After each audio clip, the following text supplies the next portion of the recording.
Thanks very much, Lindsay. We're really just here to talk about the piece that Lindsay once did in the centre of York. It was naked cycling, and she was asked to do it live by the producer of the day. So at 6:15, Lindsay had to make sure that there were no bits on the telly. With all those, about 50 or 60 cyclists completely naked, riding around the middle of York, and how you managed to keep a straight face on that one, I never know. Very funny, That's just one of the scenarios we get. to show you that. Have you ever seen it? We'll have to send it you. Right, we'll send it to you. Just send us all your email addresses and we'll email you Lindsay with the naked cyclists in York. But thanks very much for asking us to come along. I looked at YouTube the other day, and we did this 2 years ago. And I thought we'd just play the whole YouTube and we can go and have a lie down, because we didn't realise at the time that it was all being recorded. And we went back to the office in the afternoon and somebody said, "Have you seen what's on YouTube?" I says, "No, what's on YouTube?" He says, "Your whole thing from up at Trinity today." And then I just thought, what did I say? How legally am I on this? I've not even dared watch it. I've not dared watch it. Honestly, we actually made sense on the day. Did we? Yeah, which is very unusual same again, for us. But we're here to be inspirational. Kind of, aren't we? We're going to do our best. We do our best, yeah. We love our jobs. We've been doing it now for, nearly 13 years, 12 and a half years. And we are the longest serving double act in ITV regional news. You've got your Meridians, your Granadas, your Anglias, and we've been doing it the longest, or they've put up with us the longest. So we must be doing something right so far. Yeah, they can't get rid of us. So we both have extensive experience in the industry. In other words, we've been around a long time and nobody's found us out. So we thought we'd just play you a quick film, which will show you how we started, a few of the things that we've done over the years that will give you an idea of what we've done in the industry to get where we are in the industry, and then we'll give you a few tips, bits of advice. As Lindsay said, we're going to go into the studio as well and do, somebody called it a masterclass, I don't know why. But we're going to go through the studio and work out some tips and advice in there too. So we'll look at the film, take any questions, and we can go from there. Cue Lindsay. Cue Lindsay. I could have pressed the button if you wanted me to. Okay. That's it.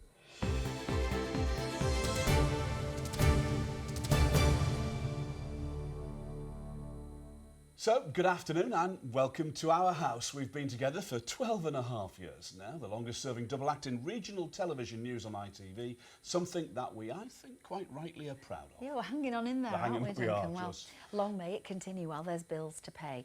So how did we end up here? Well, we're going to get the embarrassing pictures out of the way first. Yes, you first. Now, this is your old byline picture from your first paper. Yes, laugh you must, Duncan. I've got more embarrassing ones of you. Thanks. But I don't know why the photographer never mentioned that my bra strap was hanging out of my T-shirt. I can't think why I didn't either.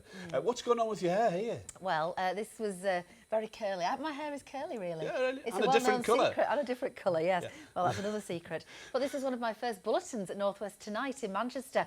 And that, as you can see, was before hair straighteners had ever been invented. It's that long ago. It's all calmed down a lot since then. So what are you up to here? Well, this is me interviewing Mrs Thatcher. She used to be a Prime Minister in a street in Newcastle when I was writing for the Nationals, hanging on her every word. But let's find out now, what was your route to calendar?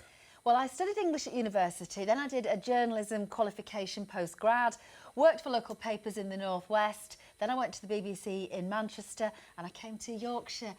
Yorkshire television as it was then, 22 years ago. Older than most of the people here.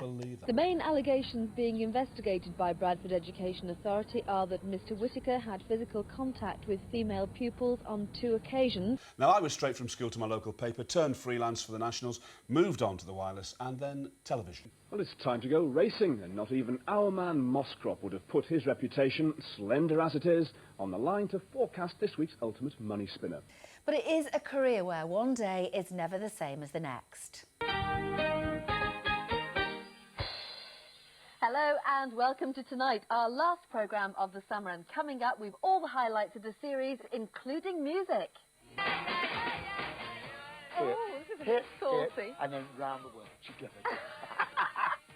You strike me as being maybe the more feisty, the more down-to-earth of the two of you. We're very, very different, and I am the feisty one. Yeah. And I had a great time presenting tonight. It was a half-hour magazine show that ran straight after calendar. I travelled all over the world with GMTV Duncan Wood, GMTV News at the White House. and got to play on the sofa. Good morning, it's coming up to 8 o'clock on Tuesday the 15th of August. You're watching GMTV Today with Penny Smith and Duncan Wood. Yes, good morning. Here's how the programme looks for you this morning. I was actually involved in one of the first ever satellite channels. It was a health and beauty channel called Wellbeing. What's the link between your survey findings and these bugs that you catch in hospital? Is it called MRSI that we've heard of? Now, when I got to Yorkshire, I was lucky enough to do Would You Believe It? Hello everyone, I'm Duncan Wood and this is Would You Believe It, the show that takes a closer look at some real issues and brings you extraordinary stories along the way. And of course you did Exposed. More of Britain's teenagers than ever before admit to carrying knives and replica guns on the street and even into school. This is the latest craze amongst our kids today. It's a ball-bearing gun, also known as a BB. And when we started, one of us was always in the studio and the other one was out on the road. I think it's time to show the eggs. Yes, we must show the eggs. Every time. We've got to show the eggs. Christine, we're gonna... Christine, we're gonna... Hand it... We're very sorry for what's going on there. It seems, I think Duncan is okay, and we will let you know that he's okay by the end of the programme. This is live television.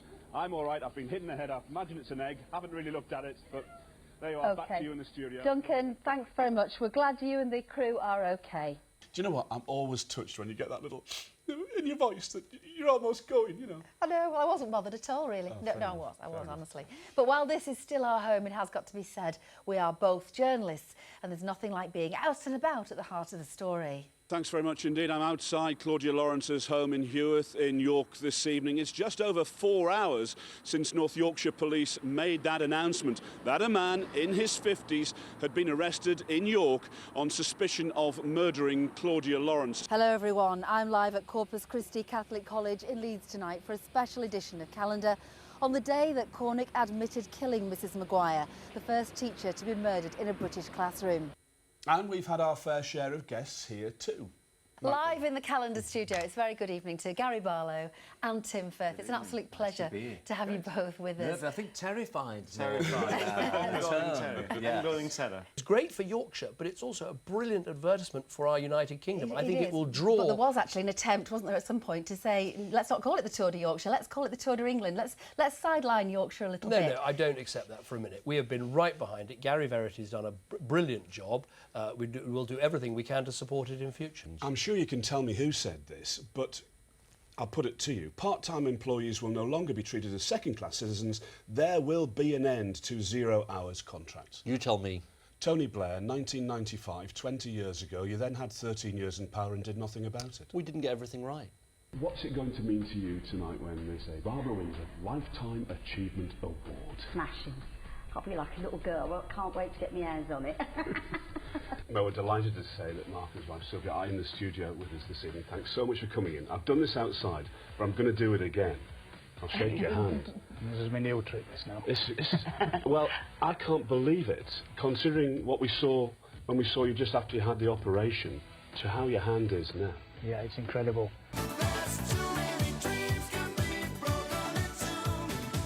We're all dancing here. Why that one? Why is that so important to you? Oh, that was a song that was a #1 in this country. It sort of broke me around the world. Been a busy old programme, dear, hasn't it, today? dear. Oh, I'm showing me leg. Oh, that's not good, is it? That's just not nice. Sorry about that. Here's John John. with the weather. Oops. So that's us. Any questions, feel free to ask.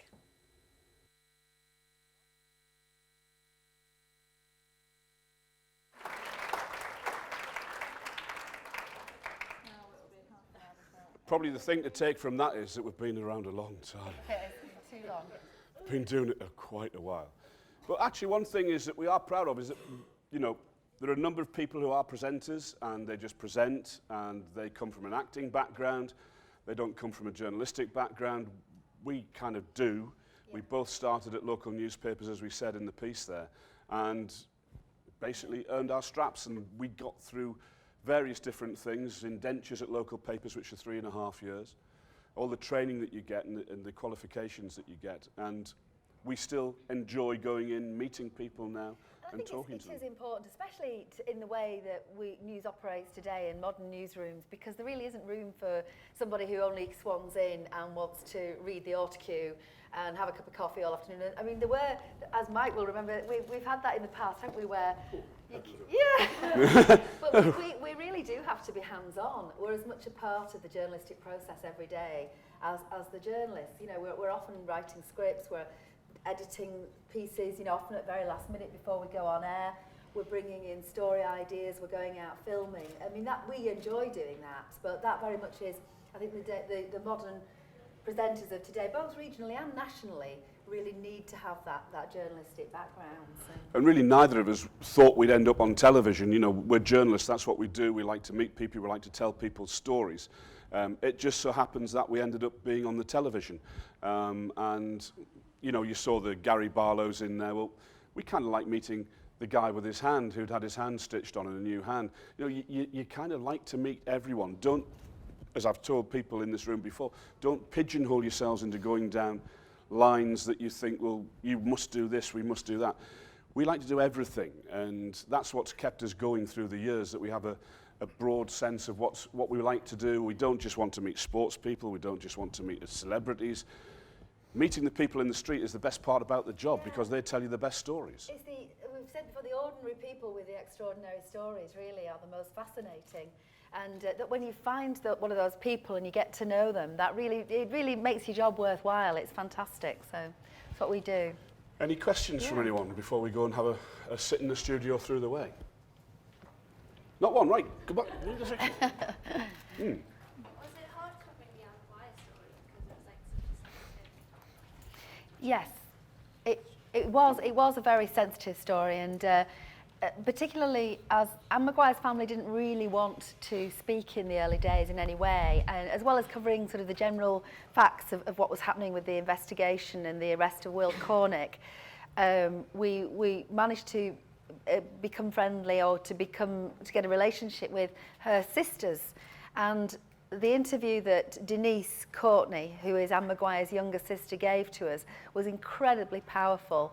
And really, the programme that you saw there that we were just fronting, it was part of that piece, and I think it added a great deal to it. And we've managed to keep that relationship going and stayed very friendly with them. And as a result, we can turn to them. You know, if you keep those contacts and good relationship going, and you've got to nurture those friends. I mean, they often become friends. And that's the difficulty you do. That's another area, really, because a contact that becomes a friend, when there's a difficult bit of the story to talk about, you know, you have to, how do I deal with this? You know, you're my friend, but yet we still have to report the story as it is. And another example of that, for example, would be the Claudia Lawrence story, where we know Joan very well, Claudia's mum, who's very adamant that the police at one stage put out details about Claudia's love life, saying she'd got this very complicated love life, basically suggesting she was sleeping around, you know. I mean, we've got to be, but Joan wouldn't have any of that. Now, we've got to deal with, obviously, keeping the good relationship with Joan going while still reporting what the police has said. And luckily, we've managed to get that balance. But it's very difficult sometimes, keeping that sensitivity and not being, you've got to be careful too, not to be drawn too far in yourself, so that you become part of their family in a sense. You've got to keep your journalistic distance while still maintaining that relationship. And what Christine's far too modest and humble to tell you is that she's one of the best at doing that in the business that I've ever met. Last month at the O2 Media Awards in York, she was recognised as Broadcaster of the Year in television. And Denise Courtney, who she mentioned there, Anne Maguire's sister, came on the evening to present the award to Christine. Now that says something. That's not someone whose house you've gone to and done an interview with and walked away from. That's because Christine had gone back and met her on a number of occasions, gained her trust, knew what the story was inside out, but also had bonded and made that friendship with her. And the speech that Denise made on the stage was so powerful, everybody was in tears. Wow. She was in tears, I was in tears. I know, but it talked a lot about the bond that Christine had made with her. And she said 4 people had gone into a house earlier that day. And the other team, Tina Gelder, our producer, and the cameramen and everything like that. 4 people had gone into a house from a television company earlier in the afternoon. 4 hours later, they'd left as friends. Now, that is something that's quite incredible to do in that short space of time. And that's what you have to do. You have to be able to build those contacts and know what to say at the right time, how to approach people, how to talk to people. Yes, it's part of our job to get their story from you, and you want their story, you want them to talk to you. But if you don't treat people properly with respect and understanding, then you won't get anywhere in the business. And like I said, Christine's one of the best at doing that. Gaining trust with your contacts and keeping that trust going is very, very important. I mean, it's one of the things, as a newspaper journalist, contacts was, you know, have your contacts book. I mean, mine still exists in my drawer. It's a massive old falling apart black thing. You've probably got all your contacts on far more modern electronic devices, and I've still got my old contacts book. But I've kept that from when I first started on newspapers, you know, many, many hundreds of years ago, and I still now refer to it. And I think building contacts, building relationships is a key to what makes the difference between a journalist and someone who brings the best out in people, really. Get them to talk to you properly. You've been working on a calendar for a very long time now. So Yes. Yes. keep the show fresh and original. Well, it's like a blank piece of paper every day. I mean, we do prepare and have a planning team that makes sure that we have items that can go in a programme on a certain day, and they'll be pre-shot and pre-filmed. But you come in and you react to the situations that are around you. Yesterday, for instance, we had one lead story that was there in the bag, ready to go, and then at about between 1 and 1:30, you find out there's been a tragedy in Bradford, where a mother allegedly has killed her 2 children, aged 1 and 3. And then you have to react to that. So you have to then move logistics around.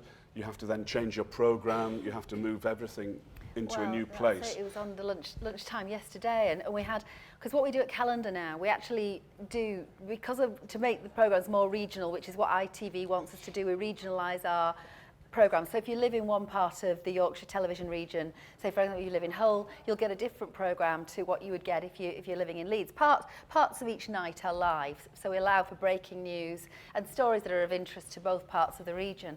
But for example, at lunchtime yesterday, we'd pre-recorded the North Bulletin at 1:30, and then we go live with the other one. So what we call the North one is the West Yorkshire Leeds one. We'd pre-recorded that already. And then at 22:02, this news broke that this murder had taken place, or alleged murder.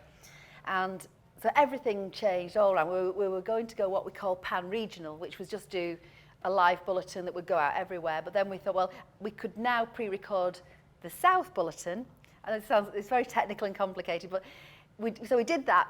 So I stayed in studio, did the other bulletin, and then we changed the whole of the West Yorkshire North Bulletin and went live with that, with the breaking news. So it's just, you've got to just be on your toes all the time for everything, really. You never can sit back, really. And although, you know, yes, it's going to be sometimes formulaic, because you always go on at 6, you always come off at 1:30, you always have the sponsored weather at the end. You'll always have the promotion slot for the evening news on ITN. You know, there are things that will always be in there. What we're always saying is, there's never a routine to the programme. There never should be. It's what happens on the day, what stories you have. And it's part of our job now as presenters to make that programme flow. And we work with the producers to do that. So in our writing and our adjustment of scripts, we make sure that every item goes into the other one. And you know, you want to have that. It's our faces on the front of it, yes, but there's a whole team there. If you mess around or do something that isn't right and don't sell their story as well as you should do, then that's not good. So that's the kind of thing that keeps us fresh, because we realise there's a whole team behind us who've worked all day. Okay, we're on the telly, but they've put the hard work in, and it's up to us to make sure that it's fresh and people will keep watching. And our audiences, at the moment, are quite stable and decent. Like a quarter of people who watch television at that time of night are watching us. When you think of how many channels there are now, 200 or whatever we like to quote these days, that's not bad. In a quarter of the people who are available to watch the television at that time are watching us at 6 o'clock. And that's, you know, you've got to keep it fresh or they'll not watch. Yeah. But we want to keep it fresh as well, because we get bored, to be honest, if everything was very formulaic and the same every night. And you didn't have interesting chats to do or different ways of doing the programme. For example, in a couple of weeks' time, Kellingley Colliery is going to close, and we will probably be out live for the whole half hour and do the whole programme about, you know, what that means to this part of the world. So we're always looking at new ways of doing things. So.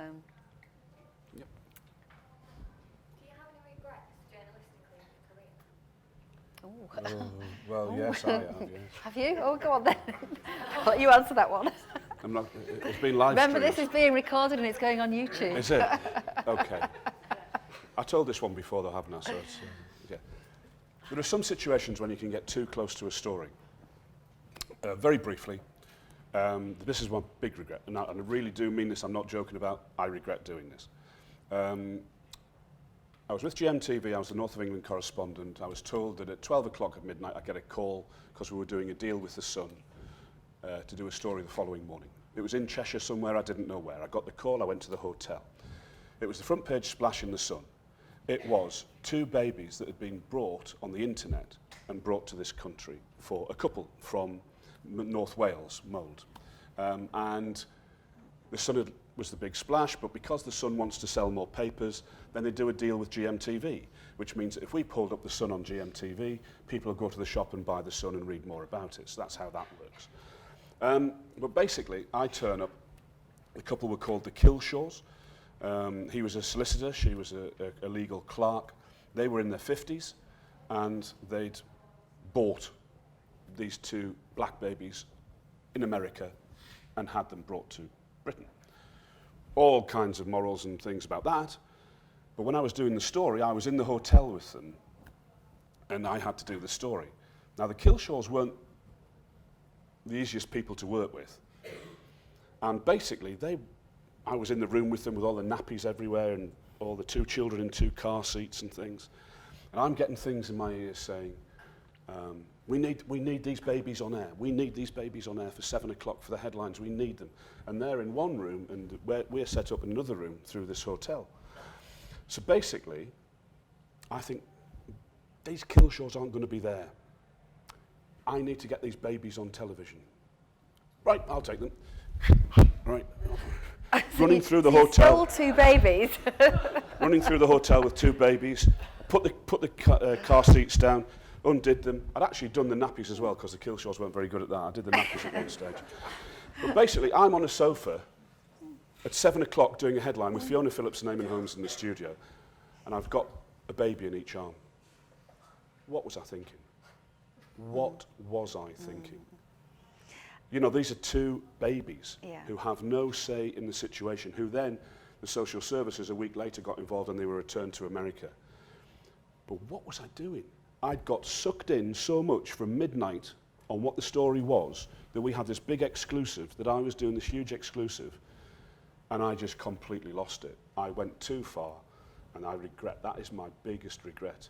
I mean, I've got other ones as well, but that's my big one, that I And I think that's abused the the situation. Yeah, that's because my regret would be a similar situation. It was when I was on calendar, and it was in that period when one of us was out, one of us was in, and I went to a murder scene. I was sent out on a really big story. It was a number of children, and the mum had been murdered in a house over East Yorkshire way.